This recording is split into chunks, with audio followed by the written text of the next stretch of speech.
غزہ کی پٹی جو پوری دنیا میں گازا سٹرپ کے نام سے جانی جاتی ہے اور فلسطین اور اسرائیل کے درمیان مسلسل جھڑپوں کے باعث بدنام ہے، تقریباً 2.3 ملین لوگوں کا گھر ہے۔ یہ فلسطینی علاقہ دنیا کے سب سے زیادہ گنجان آباد خطوں میں شمار ہوتا ہے۔ اسرائیل اور مصر کے ساتھ اس کی سرحدوں پر مزدوری اور تجارت محدود ہے اور اس پر حماس کی حکومت ہے۔ یہ علاقہ غربت میں ڈوبا ہوا ہے اور روزمرہ کی آزادیوں سے محروم ہے، جہاں لوگ مسلسل خوف میں زندگی گزارتے ہیں۔ 5 سال سے کم عمر بچوں میں سے تقریباً 5واں حصہ غذائی قلت کا شکار ہے، جبکہ پانی، بجلی اور ادویات کی کمی اکثر رہتی ہے۔ یہ شاید دنیا کی آخری جگہوں میں سے ایک ہے جہاں آپ کسی چڑیا گھر کی توقع کریں گے۔ تاہم جنوبی غزہ کے شہر خان یونس میں ایک چھوٹا نجی چڑیا گھر جسے اوسڈا پارک زو کہا جاتا ہے، عوام کے لیے کھلے چند مقامات میں سے ایک ہے۔ یہ بحیرہ روم سے تقریباً 2.5 میل مشرق میں واقع ہے۔ یہ غزہ کا دوسرا بڑا شہر ہے اور اپنے کھلے بازاروں یا سوقس کے لیے مشہور ہے۔ پڑوسی خان یونس زو کو دنیا کا وار زو کہا جاتا تھا اور مقامی لوگوں نے جانوروں کے ساتھ ہونے والی سلوک کی شدید مذمت کی تھی۔ جو جانور مر گئے، زیادہ تر بھوک سے، انہیں زو کے عملے نے ٹیکسی ڈرمی کے ذریعے محفوظ کر کے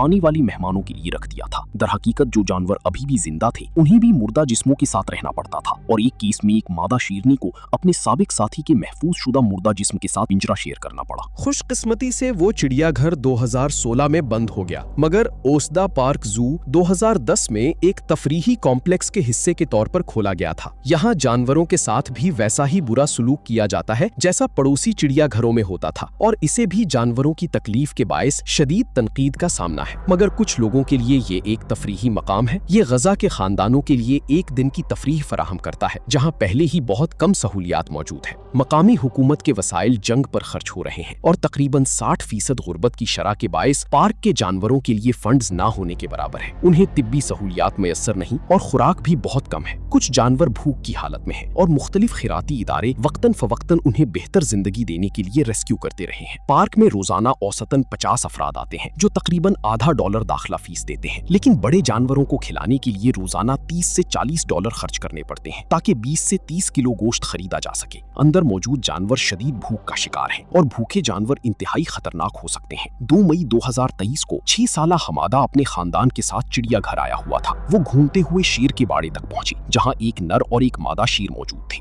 باڑے کی حالت خراب تھی، فرش سرمئی کنکریٹ کا تھا اور موٹی سلاخوں نے اسے گھیر رکھا تھا۔ شیروں کو بہت کم گوشت دیا جاتا تھا اور انہیں کوئی ماحولیاتی تحریک بھی نہیں ملتی تھی۔ ایسا لگتا تھا کہ یہاں آنے والے لوگوں کے لیے بھی مناسب حفاظتی انتظامات موجود نہیں تھے۔ ایک گواہ کے مطابق زو کا عملہ شیرنی کو مارتا ہوا دیکھا گیا جب وہ اس کے 3 بچوں کو نکال رہے تھے تاکہ مہمانوں کے ساتھ کھیل سکیں۔ اس کے بعد انہوں نے شیرنی کو اذیت دی، جسے صرف 7 مربع میٹر کے پنجرے میں رکھا گیا تھا، جبکہ قید میں ایک شیر کو کم از کم 1000 مربع میٹر جگہ درکار ہوتی ہے۔ ان حالات کو غیر انسانی اور ظالمانہ کہنا بھی کم ہے۔ اسی دوران جب اس کی ماں کی توجہ ہٹی، چھوٹا حمادہ شیر کے باڑے کے باہر موجود باڑ کے ایک خلا سے اندر گھس گیا۔ وہ شیروں کو قریب سے دیکھنا چاہتا تھا۔ وہ سلاخوں کے پاس کھڑا ہوا اور اسی لمحے ایک شیرنی اس کے قریب آ گئی۔ اس نے اس کے بھورے بال، بڑے پنجے اور گول آنکھیں دیکھی۔ چند ہی سیکنڈ میں وہ شیرنی حمادہ کے بالکل قریب پہنچ گئی اور اچانک اس نے سلاخوں کے درمیان سے اپنا پنجہ نکالا۔ اس کے 4 انچ لمبے ناخن باہر نکلے ہوئے تھے۔ اس نے بچے کو پکڑ کر اپنی طرف کھینچ لیا۔ بچہ چیخ اٹھا اور اس کی ماں نے مڑ کر دیکھا تو اس کے بیٹے کا سر شیرنی کی جبڑوں میں تھا۔ اس کی سانس کی بدبو بچے کی ناک میں بھر گئی اور اس کی کھردری زبان اس کے سر پر محسوس ہو رہی تھی۔ شیرنی اسے اپنی طرف کھینچ رہی تھی، اسے پنجرے کے اندر لے جانے کی کوشش کر رہی تھی۔ بچہ بے بس تھا، سلاخوں کے درمیان پھنسا ہوا بار بار ادھر ادھر گھسیٹا جا رہا تھا۔